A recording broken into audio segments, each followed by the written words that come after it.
Have you ever really thought about the power of a single word?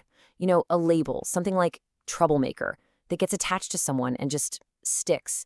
Well, we're about to dive into how these labels can do way more than just describe a person. They can actually start to shape who they become. Just imagine this thought running through your head. I'm not even that kid anymore. It's this feeling of pure frustration, of being trapped by a version of yourself that you know you've already moved past. And this is right at the heart of the story we're exploring today. So let's meet Marcus. He's a kid who, yeah, he made a mistake. A pretty big one, a shoplifting incident. But that's all it was, one mistake. But in the eyes of pretty much everyone around him, that one action became his entire identity. That one screw-up led to one really powerful and really damaging label. So what does this label actually look like in his day-to-day life? Well, for Marcus, it's not some abstract idea. It's a constant reality. He feels the eyes of security guards on him at the store. He sees the suspicion from the school principal. And even his own teachers look at him differently. It's like he's living under a microscope, always being judged for a past he just can't seem to shake.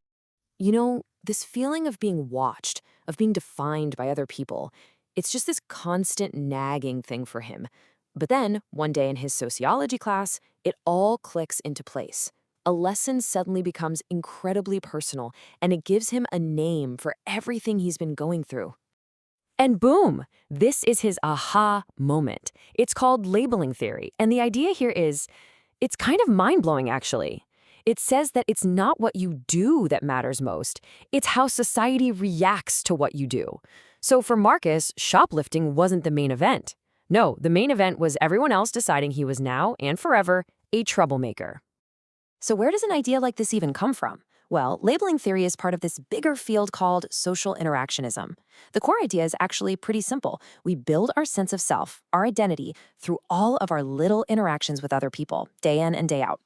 And this is the trap Marcus feels like he's falling into. It's like his own idea of who he is starts to get blurry, and it's replaced by the reflection he sees in everybody else's eyes.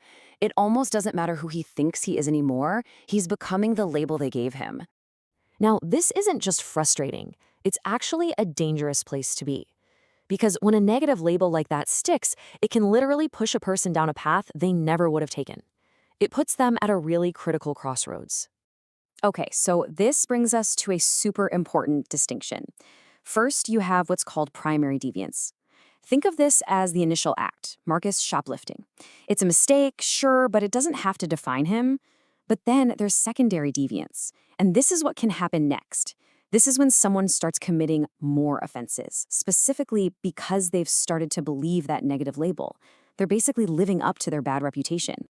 And you can almost see the dominoes fall, right? It's a simple but dangerous progression. It starts with one mistake. Then society slaps on a powerful label.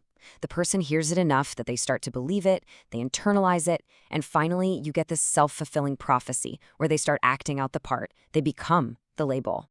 As Marcus is sitting there in class, learning about all this, a chill just runs down his spine because he had to ask himself this absolutely terrifying question. Had he already crossed that line? Had the label already done its damage? Was he already on that path to becoming what everyone thought he was? But here's the thing, it doesn't have to end that way.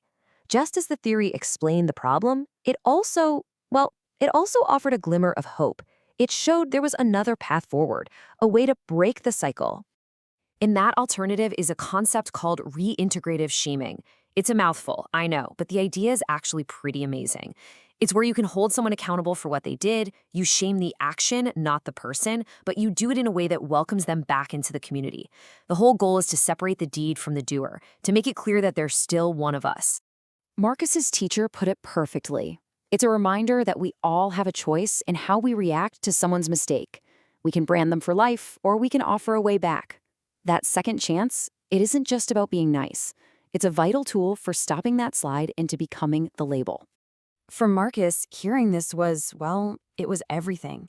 It totally changed his perspective.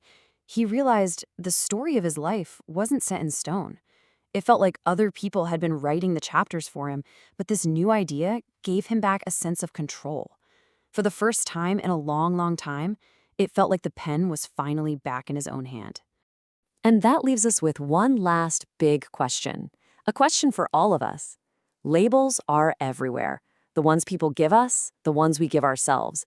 But at the end of the day, who gets to decide what they really mean? Who truly holds the pen to your story?